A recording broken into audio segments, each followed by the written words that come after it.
Hi, today we're talking about AnswerGarden, a minimal tool for maximum feedback. I often think about kids in classes and I think about how important it is for them to be able to answer as many questions as possible.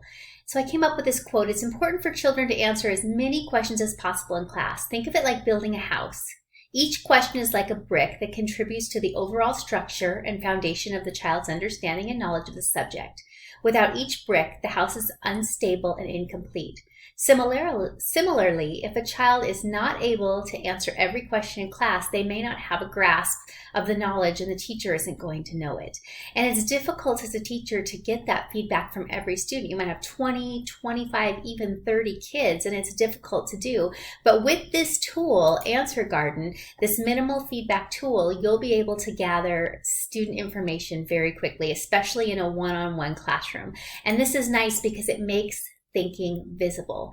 And visible thinking is great thinking because we as teachers can see what it is that our students are understanding, and it helps them to communicate their thought process, and it can lead to more effective problem solving, collaboration, decision making, and also making it visible helps individuals identify and overcome those biases and improve their own thinking and their own learning. So, my friends, let's take a look around.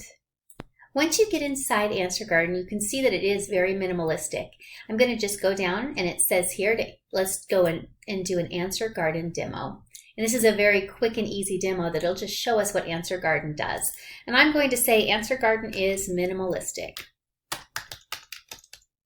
And you can see here there are lots of other people that have answered. I'm going to submit my answer, and then I'm going to see what other people have written. And it says that I can add another answer if I'd like to. So I can go down and I can see all of the different things that people answered and how many people, 18,468, thought it was cool. 6,044 thought it was awesome. And there are different ways that you can see all of your students thinking. And you'll notice here that as it gets larger, it means that there were more responses, and the words that are smaller means that there were fewer responses. You can also come down here, and this is one feature that I really like about AnswerGarden, is you can export it as a QR code. So I'm going to share with you a little bit later how you might be able to use those QR codes to share your information as well. But you can also just export it as a tweet on Twitter or as a Wordle, a Tagxedo, if you'd like to. There are lots of different ways that you can export it. And the Wordle, I really like Wordle. It's not the Wordle that you're used to, but it's the Wordle that will allow you, oh, it looks like Wordle is broken. Probably because of New York Times taking over the whole idea of Wordle. So anyway, Wordle is no longer an option, but Tagxedo is also an option as long as it's still available. Let me try Tagxedo here really quick. And it creates a word cloud, and you'll have to install Silverlight in order to do that. Rather than going into all that, let me show you how easy it is to create an AnswerGarden. Simply click on the plus sign at the top. It asks you the topic or question, and then it says what kind of AnswerGarden are you creating. Generally, it's a classroom one, or it is a brainstorm.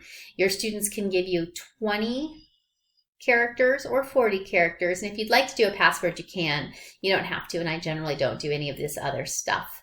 And once you're done, you can create that AnswerGarden, and then you can give your students the code that's at the end of the AnswerGarden so that they can answer the AnswerGarden as well. So rather than going into all of the technical features of AnswerGarden, let's go in and see how we can use AnswerGarden in the classroom. First, we can use it as a brainstorming tool, and there are several different opportunities here for different ways that you can use it as a brainstorming tool in problem solving, science and social studies, class discussions, and so on. Go ahead and pause the video now and take a look at the different ways that you can use AnswerGarden as a brainstorming tool.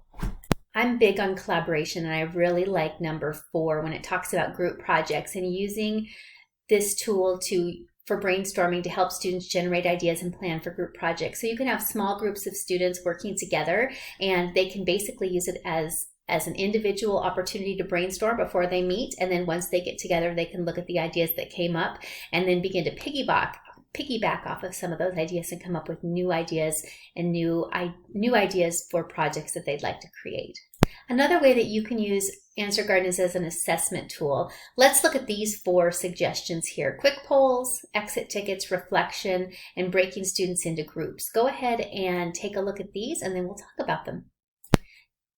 I like all of these. I really like using it as an exit ticket because again, it makes that thinking visible, and then teachers will know whether or not students got the information, and then you can come back the next day or once you come to the topic again and you can say, hey, let me share with you my favorite no. And my favorite no is a strategy where you can share just anonymously because you don't know who it was that said this, but the person had good thinking, but they weren't quite there. So this is your favorite no. And then number 4, teachers can break students into groups and give each group an AnswerGarden QR code to use to answer the question. This idea can assess group or individual work.